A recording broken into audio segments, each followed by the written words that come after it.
You are looking at Julian's pronunciation guide, where we look at how to pronounce better some of the most mispronounced words in the world, like this other curious word. But how do you say what you're looking for today?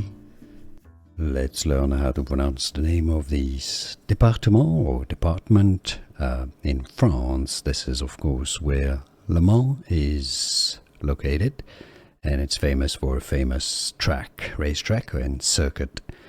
The French pronunciation here is as Sarthe. TH is not any different from a T. The H is not pronounced. It's never pronounced in French. So Sarthe. Therefore, in English, if you cannot pronounce French perfectly, you can just simply say Sarthe, just like a tart, but with an S. Sarthe, or in French again, Sarthe. Here are more videos on how to pronounce more confusing words and names too many mispronounced. Like this video if you found it useful. I appreciate your support. I'll see you soon, and thanks for watching.